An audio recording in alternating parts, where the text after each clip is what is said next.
for another Bool Boys episode. A lot has passed since we spoke last, but bear with us. I'm going to try to push out these episodes. Brian will join when he can, of course, and Siebes is always here to talk about Arsenal, which I love about him. This game we're going to talk about is, I guess, in essence, the game of the week. It was Arsenal-Man City, probably the game of the first half of the Premier League season. So we're going to talk about that.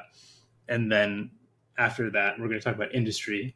Both of us have caught on. I caught on late. Sebastian, I think, has been on for a couple seasons now, but I've caught up and all the way to last episode, penultimate episode, I think is what they call it. And We're going to talk about that as well. So first, Arsenal-Man City. All right, actually, first, how are you, Sebastian? We've been chit-chatting off camera, so how are you, Sebastian? Doing well, yeah. Catching up pre-pod was nice, and we're here. We're back. We're back, yeah. So Arsenal traveled to the Etihad Stadium to face Man City in an early pivotal clash for title implications, for sure. Honestly, it was heart racing the entire game. A lot happened. It was actually like a war for both sides, scars on both sides. Obviously, Odegaard and KDB didn't play.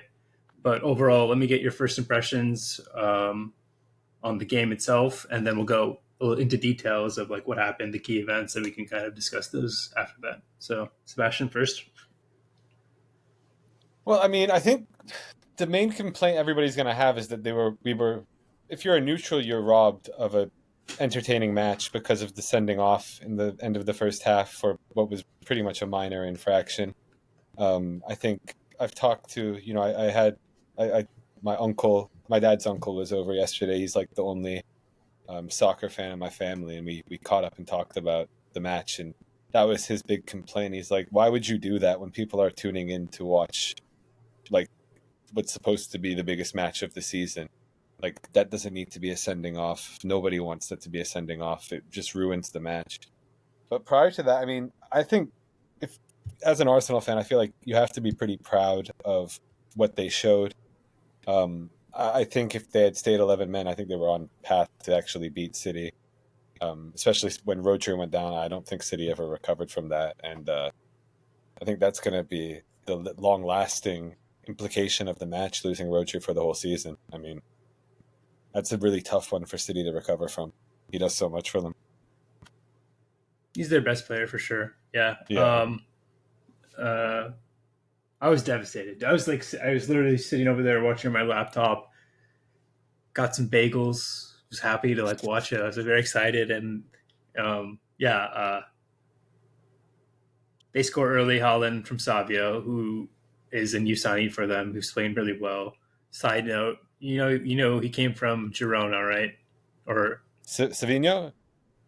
Yeah, I have Savio, right? Yeah. Savinho. Savinho. Isn't that a little bit funky to you? Before, like, that's not start on an insulting note. Yeah, let's not start on an insulting note. But I just have to ask the question, like, isn't that a little bit funky to you? I don't view it as funky, but no, because I feel like that's the whole purpose of the multi-club structure. And I guess if you're opposed to the multi-club situation, you're gonna find it to be funky. But I always have viewed it as like a reasonable thing. Like, so if you're to be like, clear, it reminds me of back in the day when was it David Villa went to play for New York City FC. Like, it goes both ways. Like so like I don't view it as funky. I view it as like a team has a farm system essentially. True. What I didn't like was that he was bought below market value, in my opinion. 30 or 40 million for like a winger. Anthony's going for like 90 million. Like he's in between that for sure. Yeah. Like that's what I thought was a little bit off. Okay, enough said. So let's go over the game. So the game starts off really fast. Kai Havertz delivers an elbow to Rodri like in the first like a minute or two. He goes down. Rodri made a real meal of it though. I thought that was. I liked it by Havertz. It was like it's something that would have I wish that the Wenger teams would do more. There's no grit, and now we have grit. And then I guess go ahead. Do you want to say something quick before I go on? I just thought he made a real meal of it. Like, get up, man. Like, I was rolling my eyes really hard at it. The match just started. Stop trying to get somebody sent off in the first 30 seconds of a match. Show some toughness. Like, There's a big overarching theme of me thinking City came out of that match looking very, very mentally Hold fragile. it. Yeah, I'll tee you up. Don't worry, Sebastian. yeah. I'll tee you up the right way. But let me go through this because I feel like I need to set the stage for what you're about to say, and then let me tee you up. But I also felt that way too, in my opinion. Um, so, but you mentioned Rodri, but he gets hurt like the next 10 minutes, right after Yeah. the goal or something, yeah. And so he goes down. They obviously get really weak. We score off the Calafiori, like beautiful. Like I've watched that goal like 5 times. I It's don't know how he beautiful. did that. It's like a weird ass curl, but of Yeah. course there was the contra. We have to remain unbiased here, and we have to say like, okay, they kind of got a little bit shafted there. Walker did walk. I'm talking about the Michael Oliver I know. letting them take the cake. It was a little bit farther than where it should have been. Walker was called. Lasaka, the two captains were called to discuss a little bit of feistiness and sent back. Walker got about 3 seconds. I counted. It was like 3 seconds, 3.5 seconds to get back. And then Oliver blows the whistle. Partey goes over to Martinelli. And then like we get an advantage, a little bit of an advantage, which ends up being the Calafiori goal. And my contention is that Walker got 3.5 seconds. He sauntered. He talked to his teammate. He was like trying to organize his team, and then he was actually in line with the center backs. He was narrow, but he was in line with the center backs when the ball was played. So I don't know. Did you think it was a little bit harsh, Sebastian, or are you No, I saying like, think I think Pep was angry at his team rightly because they should have focused. They lost their focus. I think if it was actually it's a interesting read. controversial Okay, thing, Pep okay, Pep would have been angry with the referee. Pep was very angry with his team. I don't think like most managers, if they had a beef with the ref, would have got mad at the ref, not at their that's own true. team. That is true. It Yeah, was mostly the players who were getting angry and trying to like yeah, cover their mistake. That's a good read. Yeah. So that basically happened. We score, and then the game instantly changes. I think you could sense that our team kind of got some belief. No, like after yeah. I that, we would say started playing so. better. Yeah, more compact. Like we never were going to get the ball a lot at playing that way without our key players. Two who figured to be Marino and Odegaard, obviously left and right. So not playing with those players, and then playing like a strict bank of 4-4-2 and just like letting them have the ball and then trying to hit them on the counter was always going to be it. Hit them on set pieces, which ultimately happens 2 in a row. First, Doku gets left in the dust, and then Walker gets cooked even harder, like Yeah, that was absolutely pretty good. cooked. He's like, I got him. It's like that when you play pickup basketball. It's like, oh, I got him. Like, I'll guard him. He's mine. And then he just cooks you too. That's basically what happened. And then Gabriel scores, and we're actually like really feeling ourselves. And then obviously Mike Oliver giveth, he taketh away, and we get shafted with the Trossard yellow. In my opinion, what do you think? I thought it was awful. I don't think. I think if you think it was justified, you're just kind of being a dickhead. Like I've heard people make the point, "Oh, it's clear yellow." Stop. You're just being Like I don't think any reasonable person could think that was a good second yellow to give out in a match of this magnitude. I feel like common sense has to prevail at a certain point. Referees aren't robots. I get very annoyed at second yellows for things that I wouldn't view Trivial. like yeah, like they're procedural yellows. Like use common sense. Michael Oliver's supposed to be the best ref in the country, which I wouldn't agree with. I often have Not for issues with us, for him. sure. Not for I us. don't think he's that good. He's unprofessional. But I think he's very egotistical. But Hmm. I'd say that just it's not an automated thing. Referees are human beings. You should have common sense. If you don't have common sense at this level, you probably shouldn't be refereeing a match of that magnitude. But it is what it is. I mean, I'm sure we won't be the only team to get fucked over by something that's stupid this season. We've been the only ones so It, far, but it like I'm seems to be pretty yes, sure. only yeah. Yeah, it's a long season. I'm not saying City will get anything near that, but I'm sure other teams will have trivial sending offs for procedural nonsense at some point in the season. So a couple layers for me. First is within that Trossard incident. Just talk about the Trossard incident. Okay, letter of the law for sure. Trossard kicks the ball, even if it's very, very harsh, microseconds after the whistle, and he's already on a yellow, and there's no game management involved. Yes, okay, fine. But literally the same thing happens with Doku, who kicks it Yep. the other way, and there was no yellow. So first, that's your first like thing, like okay, where's the consistency?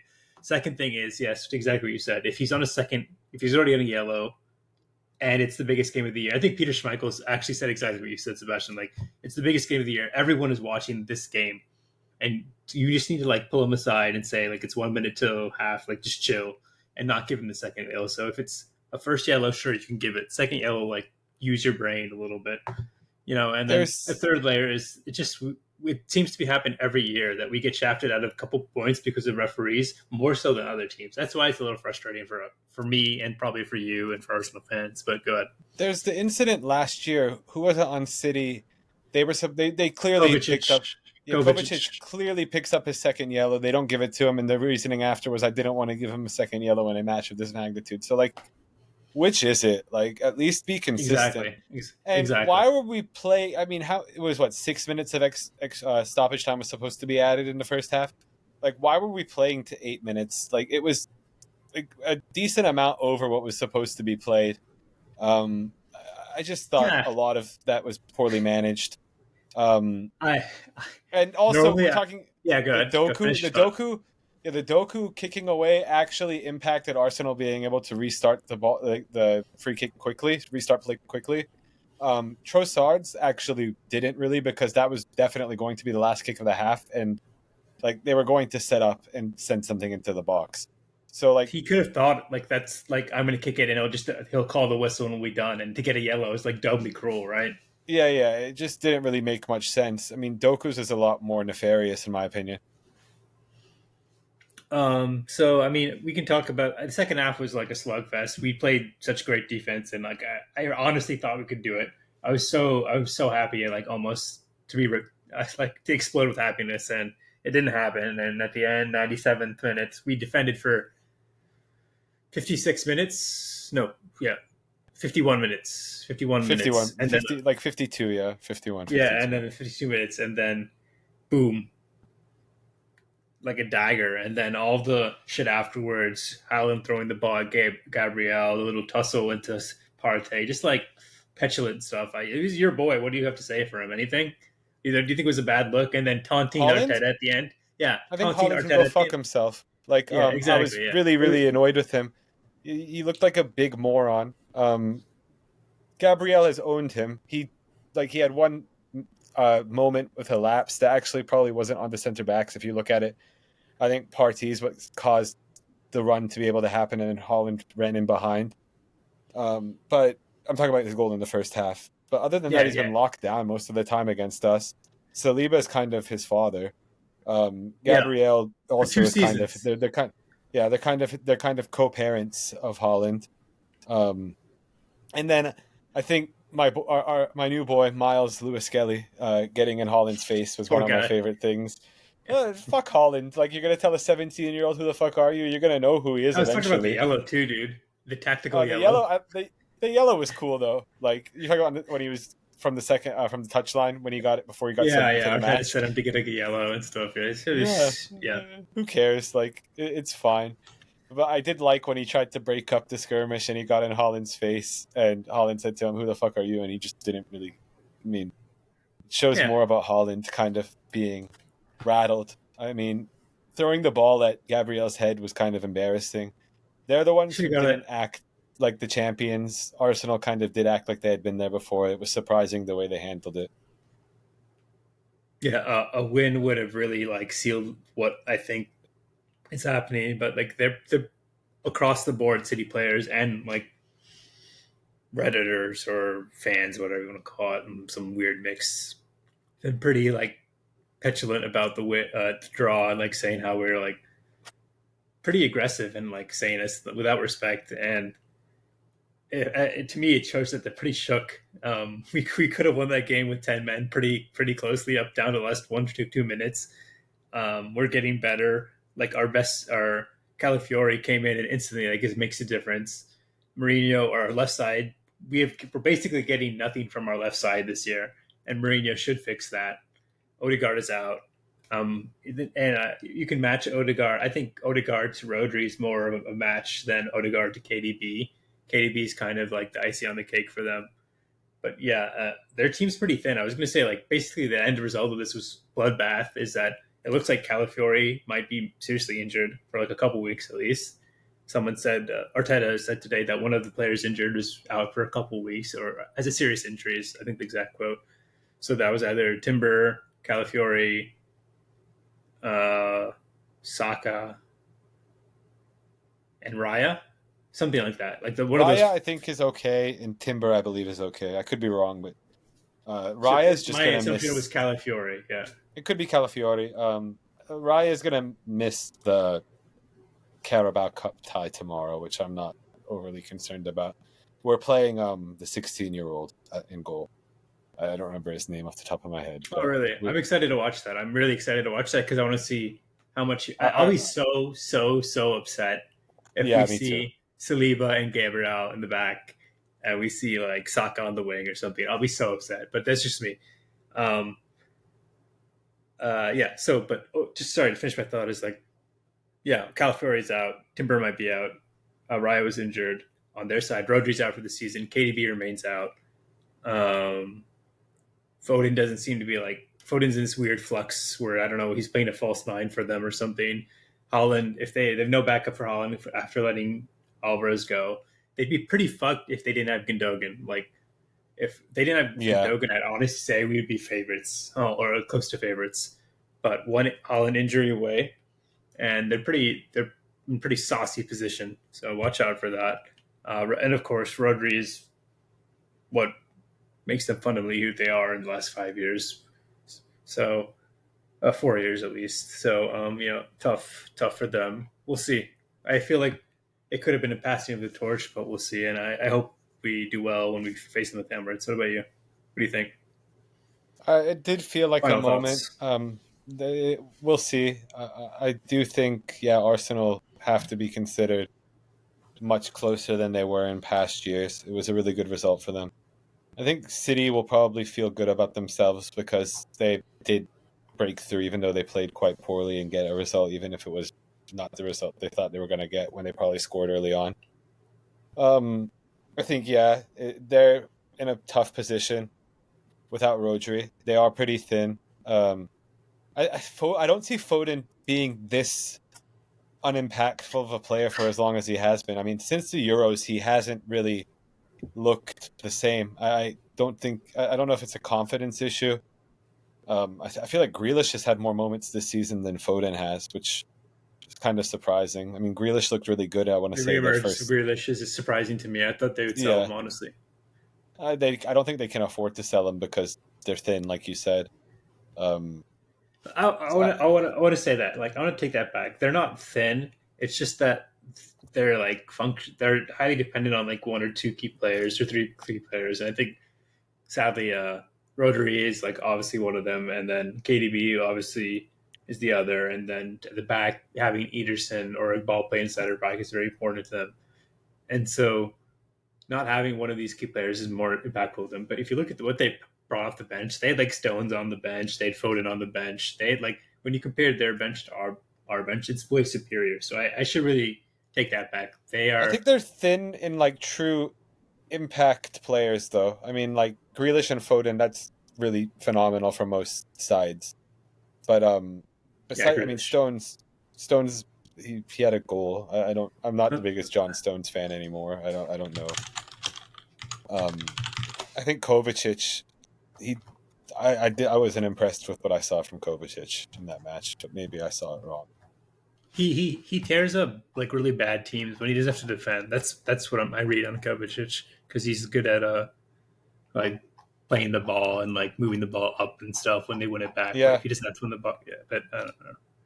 I'm just trying to find the lineups right here. So yeah, so they had Kovacic, John Stones, Grealish, Phil Foden, Ortega, Nunez, Riku Lewis, James McAtee, and Scott Carson. Whereas you're running Ben White, Jesus Kirior, sorry, Luis Skelly, Jorginho, Raheem Sterling, Neto, Maldini Kakuri, and Ethan Nohari. yeah. So yeah, it's like there's a clear difference in established quality, but like I think you hit the nail on the head. Like it's just key players and impact players who can finish the product. they don't. I don't think we could really finish the product or in that one sense. So that's I guess my the final thought. Oscar Yeah. Bob injury makes a huge difference when you look at it now. He would have probably been favored to make a huge impact for them this season. But And yeah, I think KDB gets a bad rap because of how successful Man City is, even without him. But like, come on, he makes them like elite. Like they're not winning Champions League. he makes them very hard to play. Yeah, Yeah, like the final pass, like the ability to unlock Holland. Like he's a little bit older now. He doesn't play that much defense, but he's still the same guy on the ball. So like he's really almost as important as Rodri. So like, okay. Anything else? I mean, anything else on the Premier League? Man United not doing that well. Chelsea on the ascendancy. Tottenham kind of struggling, even though their supporters would have you believe they're playing the best football in the league. that doesn't Aston seem Villa to be and what I'm Newcastle. reading from their supporters. It seems like Chelsea feel like they're playing the best. Chelsea fans are the ones I interpret CJ. as being the obnoxious. We're the title contending team. I don't read that from Spurs. Spurs seem to be pretty down on their team. Oh, I saw a graphic today of like position. It had Ange, picture of your boy Ange, or not your boy Ange anymore, but your former boy Ange, and it I had still like like Ange a a lot. picture cup. Yeah, he's a nice guy. It seems like, but like not for Tottenham. 10 league position 10, and it had every other like offensive stat 1 1 1 1 1 1 like possession, touches in the box, crosses, and all these like stats besides goals. And it's like, look what's happening with Ange ball. Like it's just there. Like like if the only can get the final product, like we'll be top of the league and stuff. But that's the cope I saw. So that's why I'm like that's what I brought it up. But I mean Aston Villa and Newcastle too are kind of struggling too. So that's why I brought it up. These like other 4 or 5 key guys. Do you see any threats or what? I think there's top 2, and then Liverpool is probably third still. Okay. And how big of the gap is between those 3 and Chelsea, Man U, etc.? I'd say it's probably pretty significant. I mean, on any day, Chelsea could probably beat any of those 3 because they have so much talent. I don't think they're cohesive, though. I mean, they didn't beat. They got creamed by Man City, right? Yeah. So I mean, we'll see. My only reason I ask is who can take points off City in a theoretical game. Liverpool, of course, can. I always trust them too. But of those, the lesser Brighton crop, probably could. you think? Yeah, Didn't I they think just Brighton's play? pretty solid. Did they play already? No, Brighton played us. I'm sorry. So yeah, they Yeah, haven't played Brighton yet. played us, and it was the disaster match. I Yes, think yes. I Brighton and erased it City. from my mind. Yeah, Brighton and City happens at the beginning of November. Uh, uh, my first read is how we talked about like over and over and over again that the Premier League was so competitive last year. At least I did. I tried to pound that like idea, but this year I don't get that impression. I think that the bottom is actually very weak, and so there'll be a lot of teams that feast on points. So we'll see. Overall points will be higher. That's my overall read. I could make a fan dual bet or something, but I could see sorry, that. I Yeah. took your final read, final points away. But yeah, that's my read on Arsenal, Sebastian, and Premier League. Anything else? Anything else in soccer? No, just Celtic are going to win Champions League. I love do Celtic it. nights, man. I love it. Like I It love was the green. it was and pretty like fun last week. Who did you play? Slovan Bratislava. It was a good first match, Yes. I think, to get confidence. Yes. They won 5-1. Top of the league for a moment, right? Second to was it Bayern who put 9? That was pretty insane. Yeah. Celtic still haven't conceded in league play through like 5 matches. I think we're at like 20 something to 0. Out of all the like lower teams that can get a puncher's chance, I like Celtic a lot, and that's not because of you. Honestly, it's just I have fond memories of, was it Tony Hooper when he won past Barcelona? Tony Watt, sorry, past Barcelona. His career did not pan out well. What happened? Do you know? Did you know? He just kind of flamed out. I think he went to play in Belgium. It didn't go well. I can't remember where he plays now.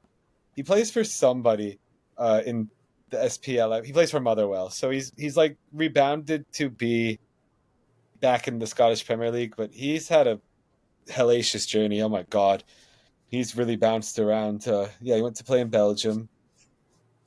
He even ended up in Bulgaria at one point. So yeah, he's really been everywhere. So I mean, last I guess we keep saying one more thing, but it's been a while since we talked. But I guess La Liga check is that Barcelona is doing really well, and Real Madrid are actually kind of figuring things out. Eh, today was not What great.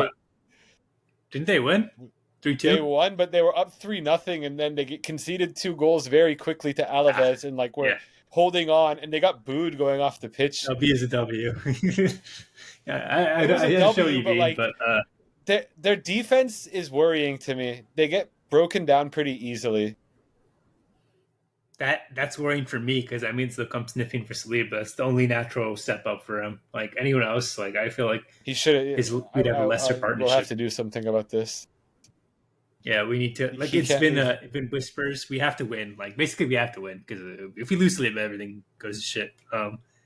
Okay, because I guess for that's ends it for soccer. We're talking a little bit about football before we came up. We'll do a separate segment maybe for next week or a week after, whenever you get me for a football, because I want to talk to you about football. I actually watched a lot more than usual, but we're here today. No break because I'm editing today, so I don't want to have any breaks to clips to merge together. Okay, so we're going right into it. Okay, All right, all right.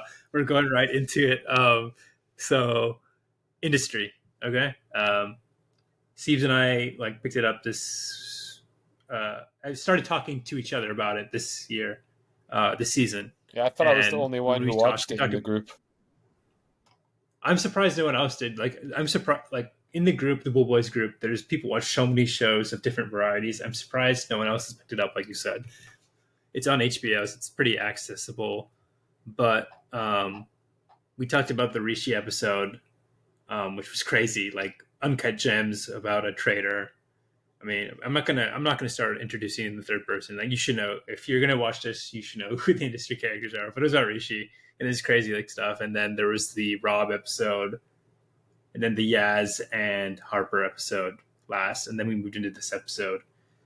So overall impressions on the series before I get into specifics, Sebastian, why you like it. Um, there's so many like choices on streaming now. So why did you choose industry? Well, I think it's a very well made show, and I typically will give HBO shows more of a chance than other networks because they've delivered so many times. I think it's just a very dramatic show. You know, I think we've entered into the era of television shows not having protagonists.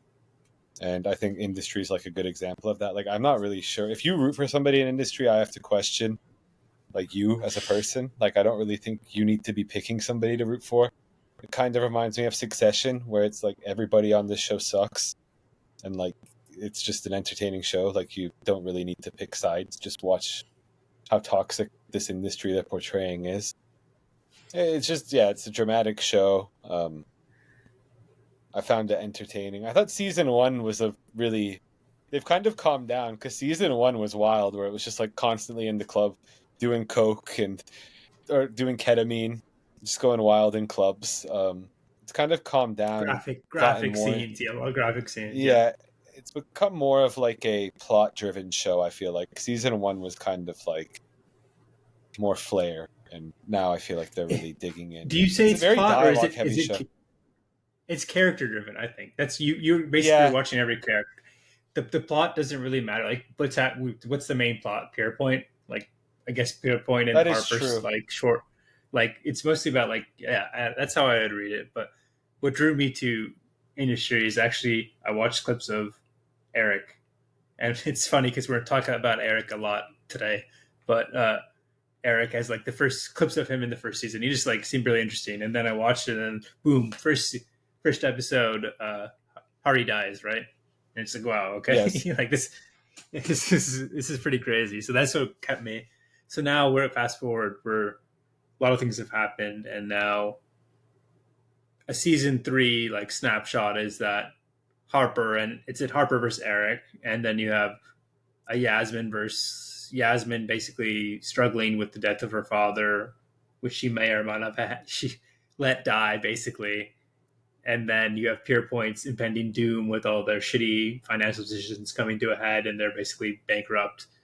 And then you have Harper teaming up with like a calculating anti ESG woman called Petra and shorting all this along with all the muck things. So there's so many threads going on.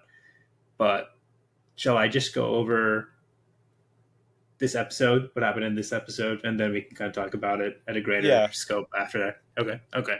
So basically, the setting is Pierpoint's at their 150th anniversary. There's a big party going on, but what's really going on is there's a like death conference or DEFCON conference going on upstairs with all the executives.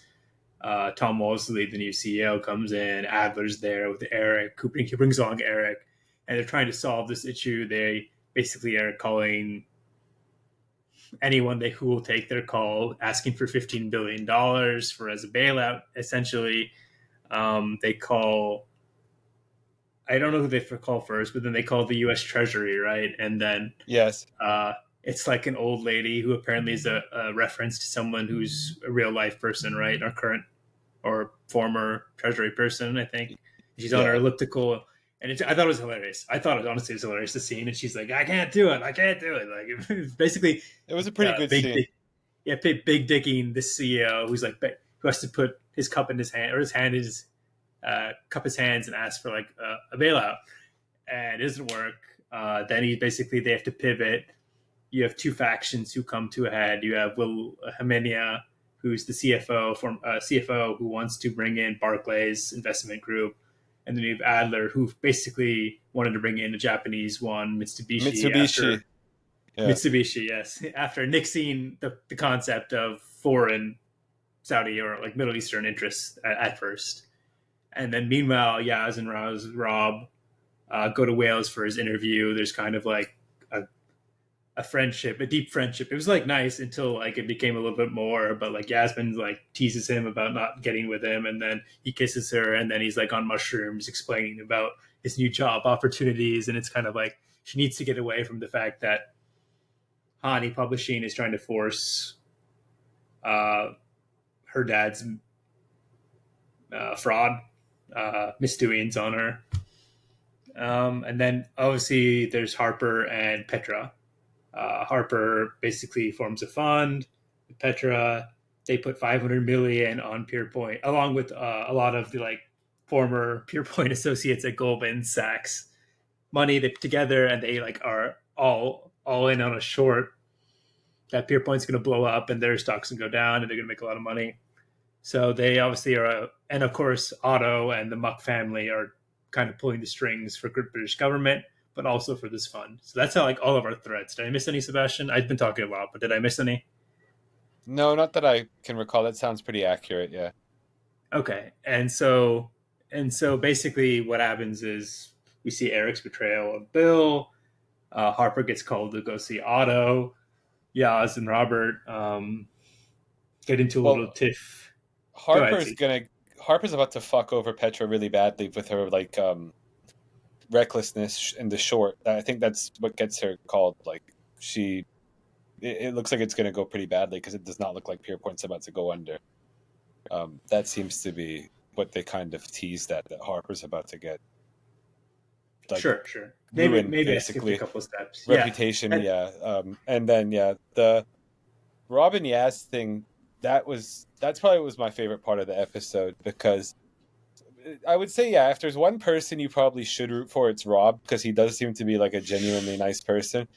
And he's dealing with like the worst type of attractive woman you can deal with, which is like the toxic baddie from the broken family. It's like a very ruinous thing to pursue. That's accurate. Like, it's like a very, very like stressful thing and he's been into Yaz for a long time, but he just is like understanding it's obvious of the situation, and like it's very hard for, I think, men in that situation. It's a relatable situation. I feel like they've done a good job of portraying that, and like it's just you do feel very bad for him, and it's like Yaz is high as shit and crying and like talking to Rob in like this vulnerable way, and it's just like he knows that she's just fucked up and it's not going to turn to anything, and it's just like you do feel very bad for Rob in that situation, like because it's a friend of his, but he's also romantically interested, and it's just like killing him.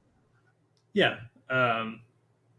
I think he's been very nice to her to bring her along and stuff. And then I think she first she was paranoid that people were around, so she's getting some like kind of paranoia or like anxiety, constant anxiety about being outside. So he brings her along, and then they have a little tiff, especially with the receptionist, who I think I was listening to the watch, and their read of it was that the receptionist was interested in Rob because they had separate rooms, and she just shut it down because one, she was jealous, or one, she was jealous of anyone liking Rob, or that she was a class issue and that she didn't like being told from like a receptionist. Like, what was your read on that scene in particular?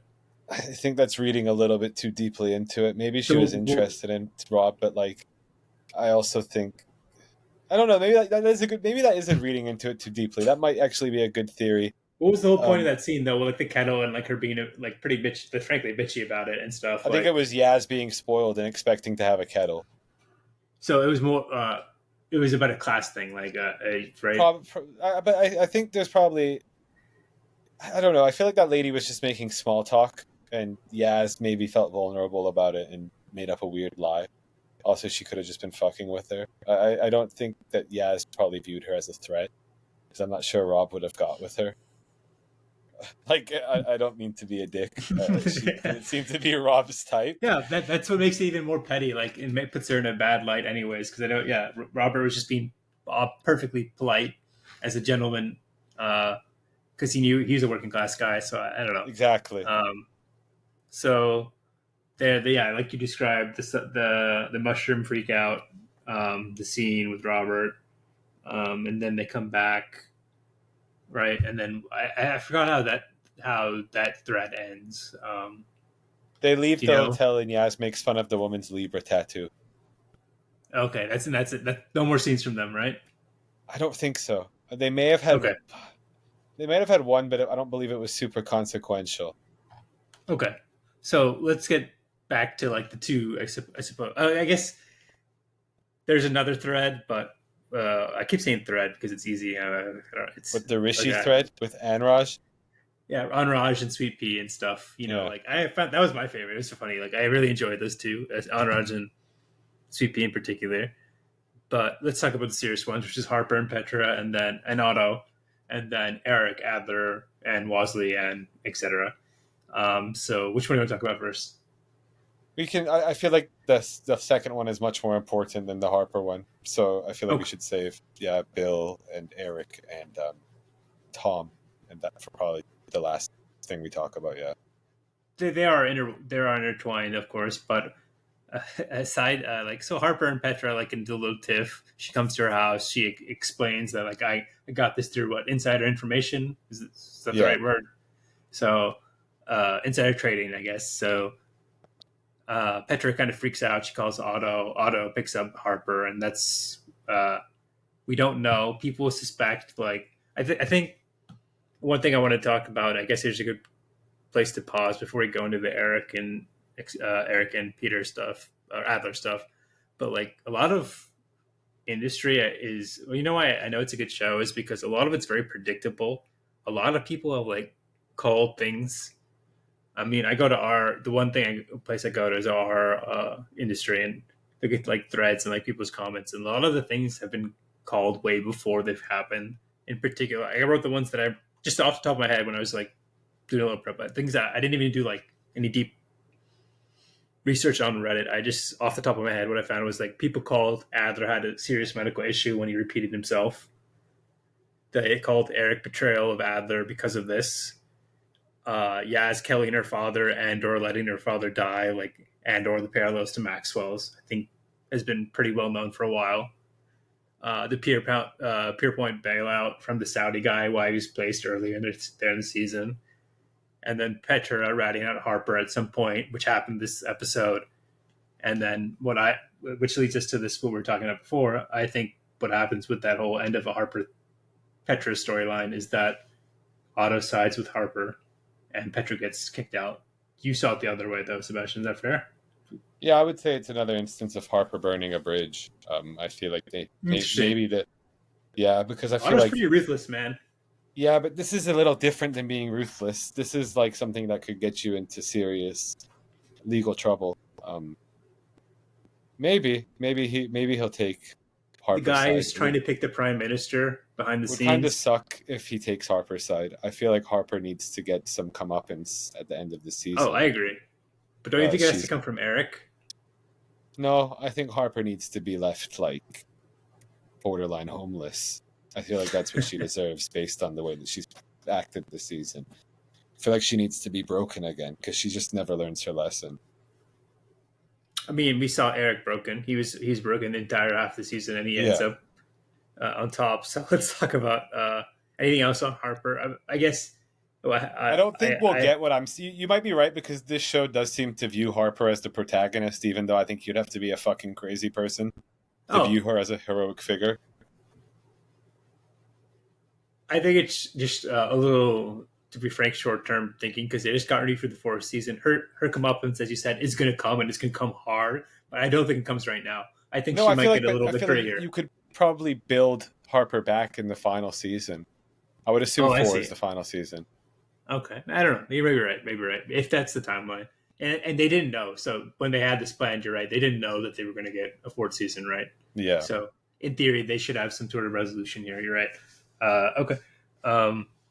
So we finished with Harper. I guess Muck has something to play. He was on the preseason, the pre rolls for the next episode. So we'll see what Muck has to play. I think Muck, Yasmin, and Robert will convene at some point. And there'll be like a love triangle type shit. I think that's what's happening there. But yeah, Otto and his publishing friend, who was supposed to be like Murdoch, right, or some sort of like allusion to that, is a kind of creepy guy. Um, so we'll leave that aside and just talk about the creepy stuff that happened in the boardroom. So ultimately, Adler's with Eric. Uh, he brings him along. He's bringing him along on the Mitsubishi deal. He's his guy. Like there's we see the politicking of like the boardroom. Like people have factions and they're all like vying for daddy CEO support or like and he's there to like gut everything else, and they are trying to fight for their lives. And in that situation, the survival mode kicks on, and Adler's like on a war path. You see how ruthless Wilhelmina is and how good she is at talking and like sweet talking her way out of stuff. And then you see like uh, Eric, who had previously been off his game, kind of finds his game and starts at the bottom chair at the end of the aisle, then ultimately ends up at the end, the top chair, doing the pitch to the Saudi guy, which I thought was interesting. And it signifies he does this through betrayal of Adler. So let's talk about that. Seems yeah. So first, let me say, when we talk about it on text and stuff, I said there's a character I love, and I asked you what that character was. Do you know who that character is? I hope it's not Adler. It was Adler. It was Why do you Adler. love Adler? Like that's a Yeah, weird character to love. I He's an entertaining character, don't get me wrong. He doesn't have very many qualities that make him like somebody I'd root for. he was love is a strong word. I mean, I love the character. I don't love Yeah, I think the dude. he was very good for the plot. Like I actually do agree with you. I liked Adler scenes a lot. Because obviously there's people like everyone loves Anraj, everyone loves Sweet Pea. These are easy things. Like Those are like I fan think people, service characters though. yeah, fan service characters. But of like, I thought it was so interesting how he was the bad guy last season. Then you see this side of him, and then him and Eric, like they're like actual friendship. What I thought, and then like that scene before, like then you find out he actually has cancer, and he's like on basically a mission to like make a name for himself before he dies, and then you see him in the arena, and he's actually like still like a pretty aggro guy, like pouncing on everything. And I thought it was too much, but then when I really thought about it, he actually foresaw this happening. Like he knew the debt crunch was happening. He had already planned Mitsubishi like on the side and had them ready. So like he's competent. Like he's actually competent still, and he was like aggressive. He was calling someone out for their bullshit Wilhelmina because her ESG thing was fucking stupid. Like he actually was competent, and for him to get done like that was like, because I appreciated that like other side of him. Like you see this ruthless like boss, and then you actually see a human side, and then the friendship. And then you get put through all this, and then you get teared to shreds because that friendship is the price to pay for Eric getting the top seat. So it was crazy for me. It was crazy, dude. Yeah. I think, I read a little bit about it before we went on. I think, that line Eric gives him about you can spend more time with your family. I think that was what it is. He says the exact same thing to Eric in season 2 from what I know. So I actually think Eric put it into perspective and realized I've known this guy for a long time. It doesn't make him my friend. I don't think he knows Adler. Eric was a useful tool for Adler. I don't think it was actually a friendship, and I think Eric realized that. And that's why Eric was willing to gaslight him into exposing that he's not mentally... I don't think he's mentally competent enough to be in that boardroom, because he couldn't remember if he had a fucking conversation. I think that's pretty damning in terms of mental competency. You're gaslighting me to gaslighting them. Obviously they had the conversation. They had in the bathroom. I saw it. No, I don't think they did. They did. No, okay. Not the way that Eric said it happened. Look at it. They didn't have the conversation in the way that Eric said it happened. Yeah. I understand. That was part of the plot. But just going back, I don't know. I agree what you're saying. But Adler had the plan ready. So and it was a bad plan. Also, why? You would, in the ideal situation, he wanted Pierpoint to remain its own name, and he didn't want to take foreign money, which was foreign money. Sorry, Saudi investment money or Middle Eastern money. You're a bank. Ethics don't apply to banks. I am pro Saudi. You know that, Mayo. I'm not pro Saudi, but I'm not pro big bank either. I think it's there's no winners in this. There's no winners in this. So yeah. What makes Japanese money inherently cleaner? I don't think that's really a good way. They're honorable people. I think a lot of people would say it's better. I would say it's not when you look at what it's built on. I can't speak for millions or billions of people on Earth, but I think if we took a poll, people would prefer Japanese money to Saudi money. My point is more so which one is actually more stable? The Saudi money is going to be more stable. No, and you're a bank. You're not ethical to begin with. You're a bank. You're right. It was all a farce just to be where you want, where the money is. I think Adler wanted to be in control. He wanted to be the big man. He wanted to be the big man. He wanted to be the guy who brought the deal. But I think the one distinction he tries to make is that Japanese would let them run by themselves and they wouldn't overtake anything. It was just you could keep your name. Everyone else was saying it was going to be Barclays. I think the big thing was Barclays Pierpoint, right, or something. Barclays was the best option, though. Probably, but Barclays was smart. They knew they were fucked anyway, so they got out of the deal. That was my read on it. So we didn't talk about it, but Barclays strikes out. Then Mitsubishi strikes out because of Eric sabotaging Adler, and then ultimately it becomes the sovereign fund anyway. And that's how the episode ends. Is that Eric knows this? He kind of politics his way with the CEO in the bathroom scene, they're taking a piss next to each other. Just think about that. A lower end partner and the CEO is taking a piss. And that's where the connection happens that Eric said, I don't believe in anything. I'll make the trade when it's good. And he made the trade with Adler. I don't think Wilhelmini had anything to do with it, honestly. I think there was 3 sources. One was his confrontation with the CEO and him realizing that he doesn't like Adler. And if he hitches wagon to Adler, that it might not work out for him in the way he thought he would. And that he had an opportunity here. One was Wilhelmania saying, I don't understand, is saying that Adler always promises the world and he'll give you think you'll be CFO with him. That's bullshit. That's not going to happen or something like that. And then I think the third thing was him realizing that there was an opportunity there and him rediscovering that fire. And it's this is what the old Eric Tao would do. He would take this opportunity and fuck anyone to do it. And which is especially hypocritical considering he dressed down Harper the last episode. So I don't know. And last things on the episode, and then I have some questions for you. Just real quick bullet points. But anything on the episode?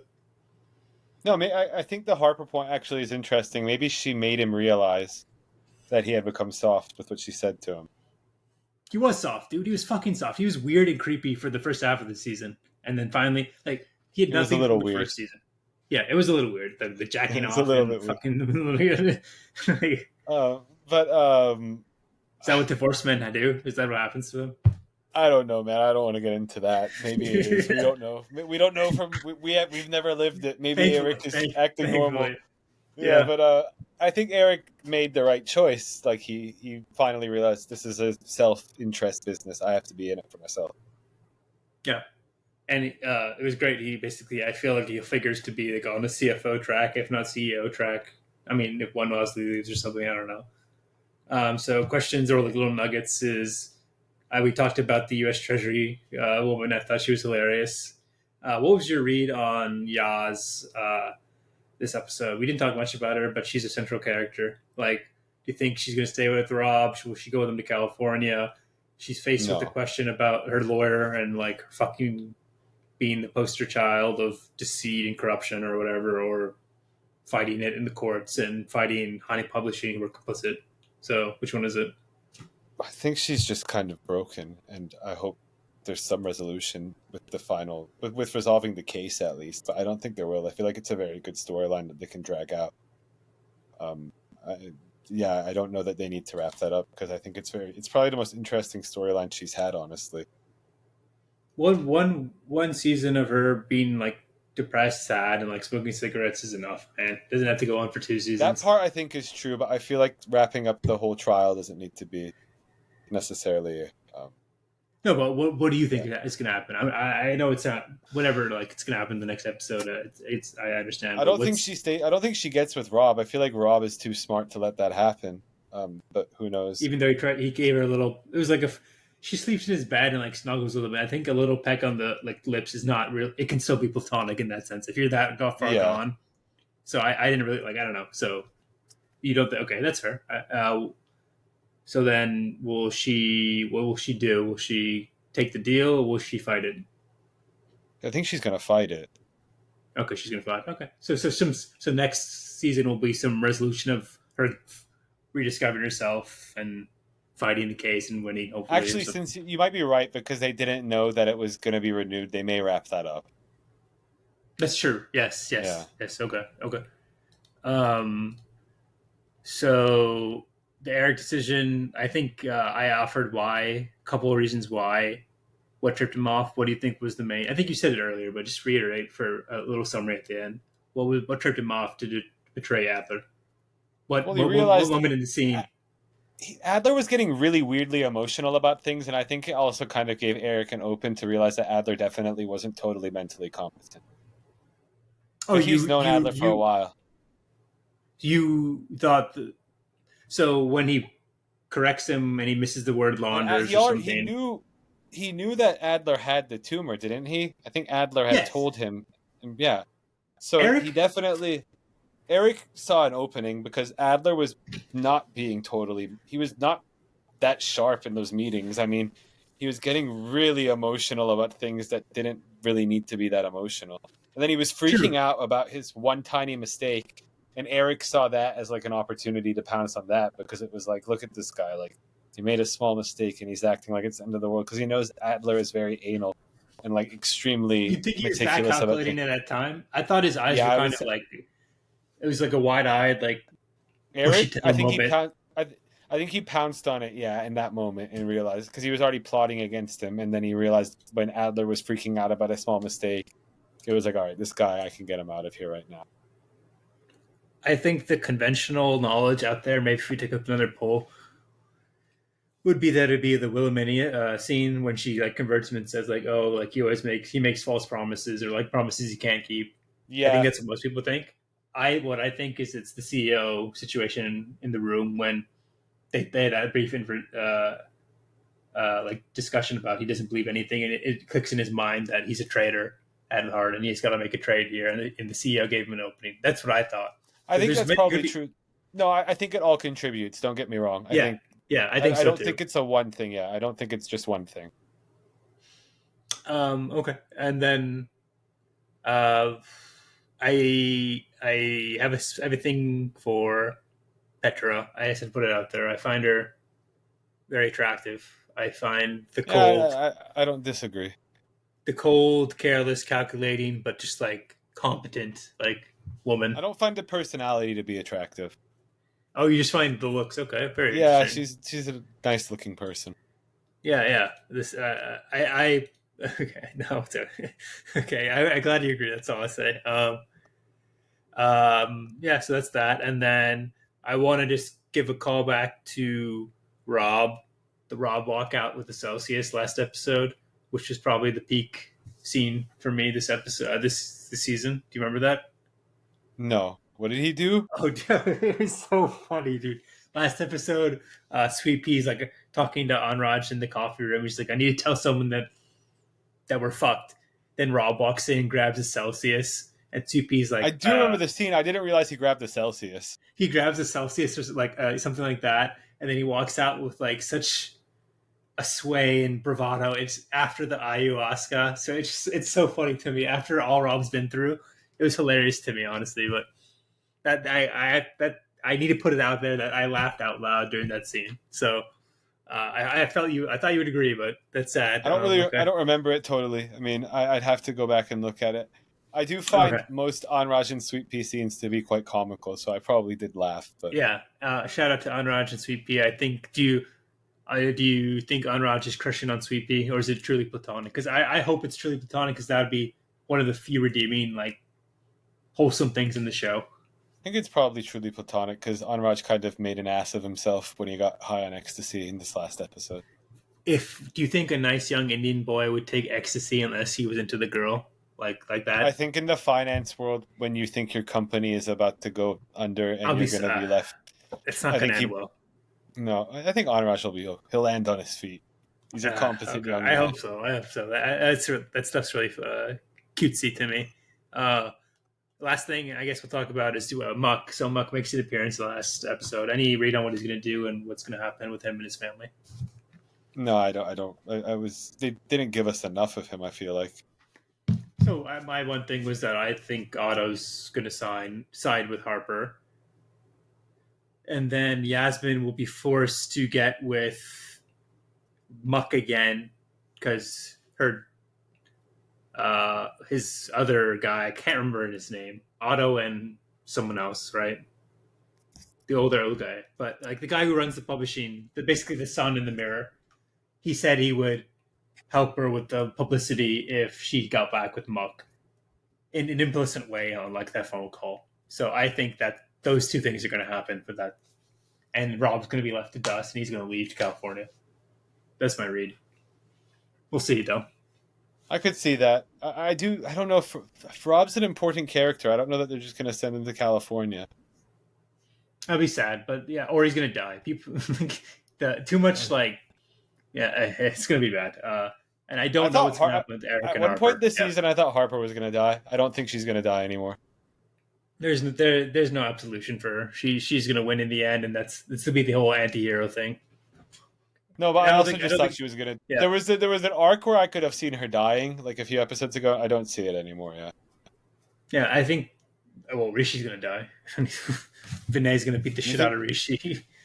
Oh yeah, that could happen. Yeah, that's another storyline we have to follow in the last episode. Yeah. So, when we talk next, Sebastian, obviously this will be done. It's coming out in a week or so. So, we'll talk a little bit. We'll add it as an addendum to whatever we talk about. So, is that fair? Yeah, that's true. This is fun. Like I enjoy. No one else watches this, so I have so many questions, and like I don't know what to read of some things. So it's good to talk to someone about it. I hope you feel the same way. No, yeah, enjoy it. I don't have anybody else to talk about it with, so it is fun. Yeah, good. Okay, so let's we'll stop it here and see you next week, hopefully. And thanks for joining, man. Peace. Yep, sounds good. All right, peace. Yeah, I have to go. I'm sorry. Did I take you too much time? No, I have to